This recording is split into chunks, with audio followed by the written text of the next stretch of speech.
हिंदुस्तान अखबार लिखता है 8वें वेतन आयोग को लेकर, 8वें वेतन आयोग में इस पैटर्न पे बढ़ेगी सैलरी, 1 जनवरी से होगा लागू। मतलब आजकल सारा ठेका अखबार वालों ने, न्यूज चैनल वालों ने ले लिया। फिर आयोग की क्या जरूरत है? आयोग किसको रिपोर्ट देगा? मेरे को तो ऐसा लग रहा है कि इन अखबार वालों को रिपोर्ट दे रहा है। अब चलो इस पूरी खबर पे चलते हैं एक बार, ये क्या कह रहा है। अब ऊपरले पैरे में तो इन्होंने लिखा कि केंद्र सरकार में जब ये नया वेतन आयोग बनता तो सरकारी कर्मचारियों पेंशनरों की सबसे बड़ी नजर इस पर होती कि पेंशन सैलरी कितनी बढ़ेगी, 10 साल में पे कमीशन बैठता है, ये चीजें वो चीजें, वही चीजें मतलब सेम इन्होंने रिपीट कर रखी।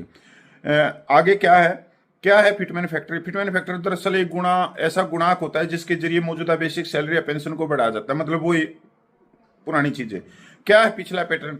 अगर पिछले वेतन आयोग की बात करें तो छठे वेतन आयोग में फिटमैन फैक्टर 1.92 था, जबकि 1.92 नहीं था, इससे नीचे था।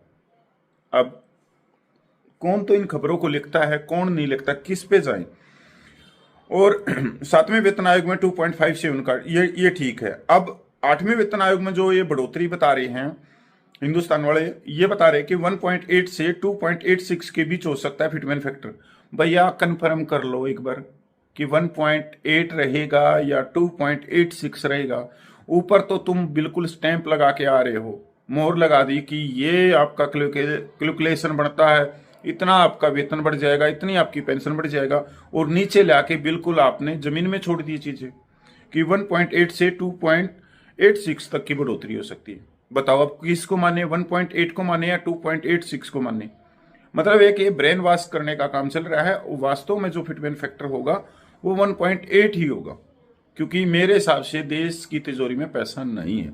जो अखबारों में, जो मीडिया में आप ये खबरें देख रहे हैं, जीडीपी की, जीएसटी की, विकास की, पता नहीं क्या क्या चीजों की, ये सब बॉन्डर है। असल में सच्चाई छुपाई जा रही है कि आज जीडीपी क्या है, देश की तिजोरी में पैसा कितना है, क्या नहीं है। ये तो 8वें वेतन आयोग से ही पता लग जाएगा। अगर 1.8 का फिटमैन फैक्टर देंगे तो कोई बढ़ोतरी नहीं है, क्योंकि तब तक जो डीए है वो तकरीबन 72 या 73% हो जाएगा। क्योंककि अभी 2025 का एक डीए बाकी है, जुलाई से दिसंबर 2025 का, और 26 के 2 डीए बाकी हैं, फिर 2027 के 2 डीए बाकी हैं, फिर 2028 के 2 डीए बाकी हैं।